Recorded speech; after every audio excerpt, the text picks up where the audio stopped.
শালিনী নিজের মা বাবার সাথে ফতেহগঞ্জ গ্রামে থাকতো। একদিন শালিনীর বাবা ডিউটি থেকে ফিরে বললেন, ময়নাপুর গ্রামে আমার ট্রান্সফার হয়ে গেছে। বাবা, আমি লোকের মুখে শুনেছি ময়নাপুর গ্রামে ডাইনি থাকে, আরো মানুষের চোখ তুলে নিয়ে যায়। এসব গুজব মারে। আর মাত্র 6 মাসেরই তো ব্যাপার, তারপর আমরা আবার এখানে ফিরে চলে আসব। শালিনীর পরিবার নয়নাপুর গ্রামে একটা ভাড়ার বাড়িতে থাকতে শুরু করলো। শালিনীর বিয়ে পাকা হয়ে গেছিল। ও প্রায়ই গভীর রাত পর্যন্ত ব্যালকনিতে নিজের হবু স্বামীর সাথে কথা বলতো। একদিন পাশের বাড়ির এক মহিলা শালিনীদের বাড়ি আসেন। আমি দেখেছি যে আপনার মেয়ে রাত 2টো পর্যন্ত ব্যালকনিতে দাঁড়িয়ে কথা বলতে থাকে। ওকে বলবেন 11টার পরে যেন ঘর থেকে বাইরে না বেরোয়। আপনি কি জানেন না যে এই গ্রামে এক চোখ তুলে নেওয়া ডাইনি থাকে? দিদি ভাই, আমরা এসব অন্ধবিশ্বাসে বিশ্বাস করি না। এক রাতে যখন শালিনীর মা আর বাবা ঘুমোচ্ছিলেন, তখন ওর মা বাবা ওর চিৎকারের আওয়াজ শুনতে পান। ওনারা দুজনে দৌড়ে গিয়ে ওপরে শালিনীর ঘরে গেলেন। মা, আমি কিছু দেখতে পাচ্ছি না। ওই ডাইনি মা, ওই ডাইনি আমার চোখ তুলে নিয়ে চলে গেছে। আরে আমার মারে, এসব কি হয়ে গেল? যখন ছেলের বাড়ি জানতে পারলো যে শালিনী অন্ধ হয়ে গেছে, তখন ওরা বিয়েটা ভেঙে দিল। ক্ষমা করো শালিনী, আমার বাবা এই বিয়েটা করতে মানা করেছেন। বাবা, আমায় আমার চোখ ফিরিয়ে এনে দাও।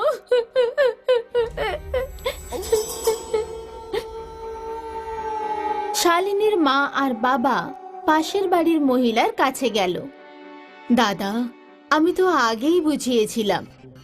দিদি ভাই, ওই ডাইনিটা কে? কোথা থেকে আসে, কোথায় চলে যায়, আর ওইভাবে চোখ তুলে নিয়ে কেন যায়? সঠিক করে তো এখানে কেউই পুরো ব্যাপারটা জানে না, কিন্তু গ্রামের লোকেরা বলে যে ওই ডাইনি তো শুধু এক চাকরানি মাত্র। এসবের পেছনে একটা তান্ত্রিকের হাত রয়েছে। ওই তান্ত্রিকটা ডাইনিটাকে নিজের দাসী করে রেখেছে। আমরা যদি ওই ডাইনিটার পিছু নিতে পারি, হয়তোবা আমরা তান্ত্রিকটার কাছে পৌঁছে যাব আর জেনে নিতে পারবো যে ও ওই ডাইনিকে দিয়ে সব কাজ কেন করায়। কিছু গ্রামবাসীরা এমনটাই করার চেষ্টা করেছিল, কিন্তু তারা আর কখনো নিজেদের বাড়ি ফিরে আসেনি। তা যা হোক না কেন, কিন্তু আমাদের মেয়ের চোখের জন্য আমাদের যা করতে হবে আমরা করব। এক রাতে শালিনীর মা নিজের আসল চোখের ওপর নকল চোখ লাগিয়ে গ্রামের চৌমাথায় দাঁড়িয়ে পড়ল।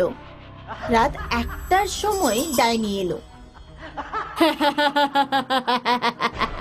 শিকার, তা আবার চৌরাস্তায়। ডাইনি শালিনীর মায়ের ওপরের নকল চোখ তুলে নিয়ে চলে গেল।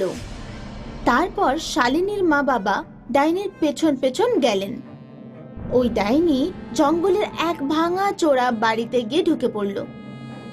শালিনীর মা বাবা বাইরে থেকে ওই বাড়ির ভেতর দেখছিলেন। ওখানে এক তান্ত্রিক আগুন জ্বালিয়ে মন্ত্রতন্ত্র পড়ছিল। চলে এসেছিস আমার দাসী ডাইনি। এই নিন আমার গুরুদেব। আরে মূর্খ, এটা তো নকল চোখ। কেউ তোকে বোকা বানিয়ে দিয়েছে। আমি আপনাকে 100 জনের চোখ এনে দিয়েছি, এবারে আমাকে মুক্ত করে দিন। এখন নয়, এখনো তোকে আরো 50 জনের চোখ আমাকে এনে দিতে হবে। শালিনীর মা বাবা তক্ষুনি পুলিশকে ফোন করে দেন। পুলিশ এসে তান্ত্রিককে ধরে ফেলে।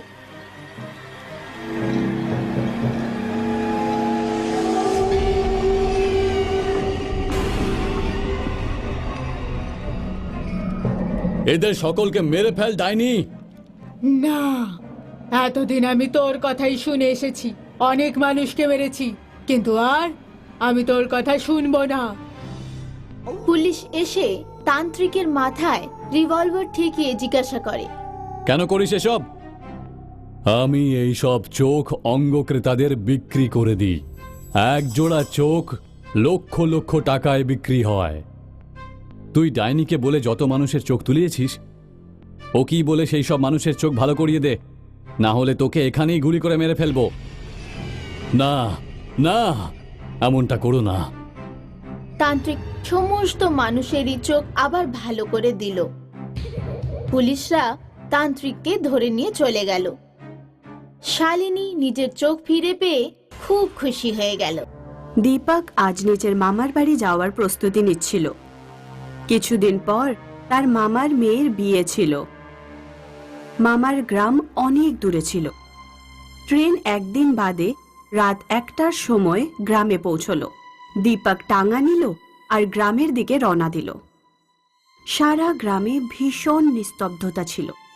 দীপক দেখল যে গ্রামের লোকেদের জুতো আর চটিতে তুলো লেগে রয়েছে। তারা চললে একটুও আওয়াজ হচ্ছিল না, আর সব লোক নিজের মুখের ওপর আঙুল রেখে দিয়েছিল। দীপক টাঙাওয়ালাকে কিছু বলতে চাইল, কিন্তু টাঙাওয়ালা মুখে আঙুল দিয়ে দীপককে কিছুই বলতে না করল। কিছুক্ষণ পর টাঙা যখন দীপকের মামার বাড়িতে পৌঁছে গেল, তখন টাঙাওয়ালা তাকে ভাড়া চাইল না। সে একটা বোর্ড দেখালো যাতে 20 টাকা লেখা ছিল। টাঙাওয়ালা টাকা নিল আর চলে গেল। দীপকের মামাও মুখে আঙুল দিয়ে এলো আর দীপককে বাড়ির ভেতরে নিয়ে গেল। মামা, এটা কি ধরনের গ্রাম? এখানে কেউ কিছুই বলছে না। মুখে আঙুল আর জুতো চটির নিচে তুলো, এই সব কিছুর মানেটাই বাকি। আজ তুমি খুব ক্লান্ত আছো, খাবার খেয়ে শুয়ে পড়ো। কাল সকালে আমি তোমার সব কিছু বলবো। পরের দিন দীপকের মামা দীপককে বলল, রাত্রিবেলা চিৎকার করা এই গ্রামে একেবারে বারণ, কারণ এখানে একটা ভূতনি আসে, যে কেউ চিৎকার করলে তার কান কেটে নিয়ে যায়। দিনে যা খুশি বলতে পারো, কিন্তু রাতে কোনো চেঁচামেচি করো না। কিছু বলার থাকলে আস্তে বলবে, তোমার গলা যেন বাড়ির বাইরে না যায়, না হলে কান আর প্রাণ দুটোই বিপদে পড়তে পারে। যদি ভূতনির মামা গরম হয়ে যায়, তাহলে কান কাটার সাথে সাথে ও প্রাণও নিয়ে নেয়। নিজের মামার কথা শুনে দীপক ভয় পেয়ে গেল। মামা, তাহলে কি বিয়েতে ডিজেও বাজবে না? ডিজে বাজবে, কিন্তু সেটা শুধু দিনে। সূর্য ডুবলেই ডিজে বন্ধ করে দেয়া হবে। রাত্রিবেলা দীপক ভয়ে ঘুমোতে পারছিল না। প্রায় 2টো নাগাদ সে কোনো কুকুরের চিৎকারের আওয়াজ শুনতে পেল। দীপক জল খাবার নাম করে উঠে গেল আর দরজাটা সামান্য খুলে সে বাইরে দেখার চেষ্টা করল। ভূতনি গ্রামে ঘুরে বেড়াচ্ছিল। একটা কুকুর তার উপর চেঁচাচ্ছিল। দীপক দেখল যে ভূতনি কুকুরের মুখ বন্ধ করে দিল আর ওকে উঠিয়ে নিজের সঙ্গে নিয়ে গেল। পরের দিন সকালে উঠে দীপক যখন বাইরে গেল, তখন সে ওই কুকুরটাই দেখল। কুকুরের কান উধাও ছিল। বিয়ের একদিন আগে ডিজে এলো। গ্রামের লোক ডিজেতে দিনের বেলা নেচে নিল। রাত হতেই ডিজে বন্ধ করে দেওয়া হলো আর সেটাকে উঠিয়ে ঘরের পেছনে রেখে দেওয়া হলো।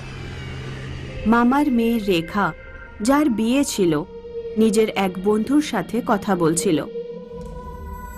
বিয়ের পর সমস্ত আনন্দ শেষ হয়ে যাবে, তারপর তো কেউ আমাকে ডিজেতেও নাচতে দেবে না। কেননা আজ আমি আর তুই একটু ডিজেতে নেচে নি। কিন্তু রাত হয়ে গেছে, যদি ভূতনি এসে যায় তাহলে? বিয়ের আগে এটাই আমার শেষ ইচ্ছে, আমি এটা মিটিয়ে নিতে চাই। তাছাড়া এখন মা বাবাও বাড়িতে নেই। রেখা আর ওর বন্ধু মিলে ডিজে চালিয়ে দিল আর ওরা দুজন নাচতে লাগলো। তখনই ভূতনি ওখানে চলে আসে। মনে হয় তোমরা দুজন মৃত্যুকে ভয় পাও না, তোমাদের দুজনের কান কাটতেই হবে। রেখার বান্ধবী তো পালিয়ে গেল, কিন্তু ভূতনি রেখাকে ধরে ফেলল আর ওর কান কেটে নিয়ে গেল। কিছুক্ষণ পর দীপকের মামা মামি বাড়ি ফিরল। ওরা যখন রেখাকে কাঁদতে দেখল, তখন ওরা সব বুঝে গেল।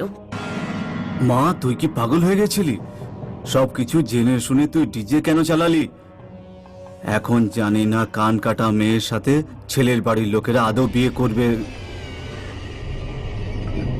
বাবা, কিন্তু শাকচুন্নির আমার কান নিয়ে যাওয়ার কি অধিকার আছে?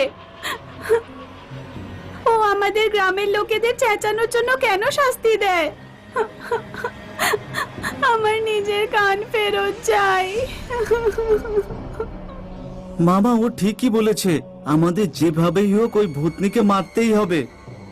দীপক গ্রামের বড় বুড়োদের সাথে কথা বলল, তো তারা বলল যে পাহাড়ের ওপারে একজন তান্ত্রিক থাকেন, যে ভূতনিকে মারার উপায় বলতে পারবেন। দীপক ও তার মামা পাহাড়ের ওপারে তান্ত্রিকের কাছে পৌঁছলো। তোমাদের গ্রামে যে ভূতনি আসে সে খুবই পুরনো। কয়েক দশক আগে গ্রামে একটা মেয়ে জন্ম নিয়েছিল। তার একটা অদ্ভুত রোগ ছিল, যে কোনো রকমের চিৎকার ওর মাথায় ব্যথা করত।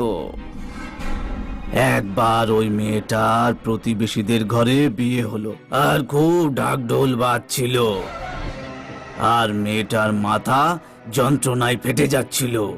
সে বিয়ে বাড়িতে গিয়ে মিনতি করলো যাতে বেশি চিৎকার না করা হয়, কিন্তু ওর কথা কে শুনতো? যখন মেয়েটার যন্ত্রণা সহ্য করতে পারলো না, তখন সে আত্মহত্যা করে নিল। তারই আত্মা তোমাদের গ্রামে ঘুরে বেড়ায়, আর যারা চিৎকার করে কান কেটে তাদের শাস্তি দেয়। যদি তোমার ওকে মারতে হয় তাহলে গ্রামে অনেক ঢাক ঢোল বাজিয়ে খুব চেঁচামেচির বন্দোবস্ত করতে হবে। দীপকের মামা গ্রামে গিয়ে সমস্ত কথা গ্রামের প্রধানকে বলল। একদিন রাত্রে ভূতনিকে মারার ব্যবস্থা করা হলো। বড় বড় ঢাক ঢোল এনে সব বাড়ির সামনে রেখে দেওয়া হলো।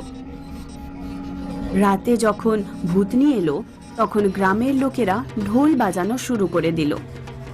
সব দিক থেকে এত আওয়াজ শুনে ভূতনি বাজেভাবে চেঁচাতে লাগলো আর পাগলের মতো হয়ে গেল। গ্রামের লোকেরা আওয়াজ করা জারি রাখলো। কিছুক্ষণ পর ভূতনির শরীর থেকে আগুন বেরোতে লাগলো, আর ও জ্বলে পুড়ে ছাই হয়ে গেল। ভূতনির মরতেই যাদের কান কেটেছিল তাদের কান ফেরত এসে গেল।